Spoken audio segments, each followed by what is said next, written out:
Muy buenas tardes y bienvenidos a la misión del día de hoy. Mi nombre es Julián Esteban Romero Delgado y me estarán acompañando el día de hoy Don José Duque Caicedo, Esteban Enrique Guerra San Juan y María José Páez Sánchez, y a continuación estaré dando el cronograma del día de hoy. El día de hoy estaremos hablando sobre la época medieval. Hablaremos un poco sobre su contexto político, social y cultural. También hablaremos sobre sus obras, autores y de las cuales destacaban en dicha época, y a continuación estarán mis compañeros ayudándome un poco a hablar sobre la época medieval.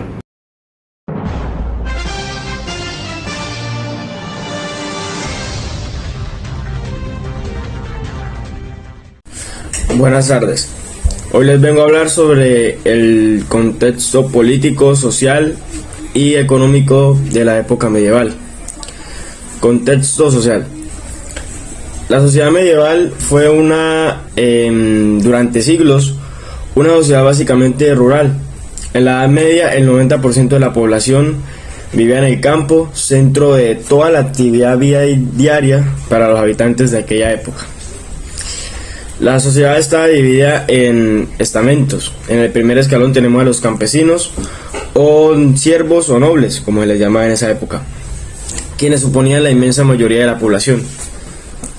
En el escalafón medio teníamos a los militares, o también como se le podían decir nobles, laicos o eclesiásticos.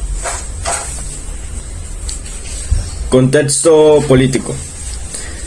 El feudalismo fue el sistema de organización político, social y económico de esa época.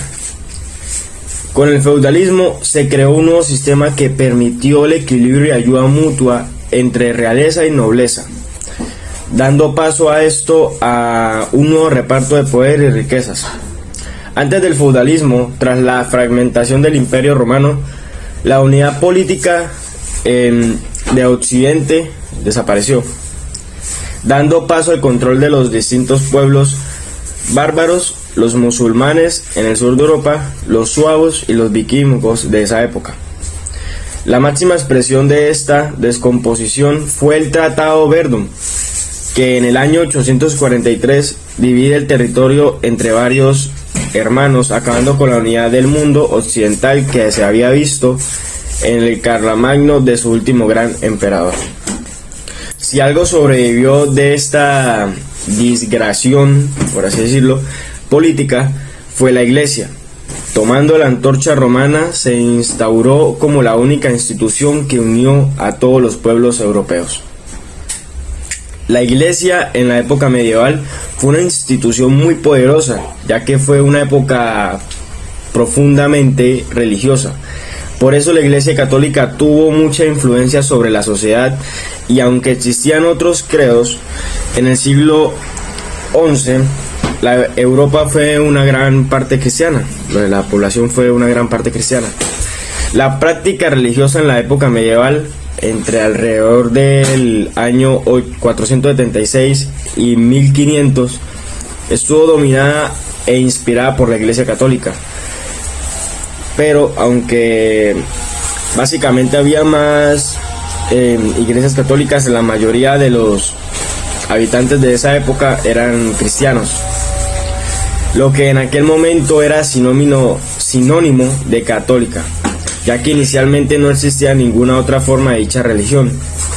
La aparente corrupción de la iglesia medieval en esa época inspiró el movimiento que hoy conocemos como la Reforma Protestante. Muchas gracias. Estaremos hablando de algunas de las obras más importantes de la época medieval. Alguna de ellas fue El Cantar de Miosit, La Divina Comedia de Dante Alighieri y El Conde Lucanor de Don Juan Manuel. Buenas tardes, acá estamos presentando desde las oficinas de Cúcuta. Vamos a presentar obras destacadas de la época medieval. En la época del arte contenemos la Santa Catalina y Don Enrique de IV de Inglaterra, bueno, entre otras. En la danza tenemos la danza del pasacalle, la danza del carol y la danza del flamenco. En la música tenemos canto gregoriano, la música profana y la música polifónica, entre otras.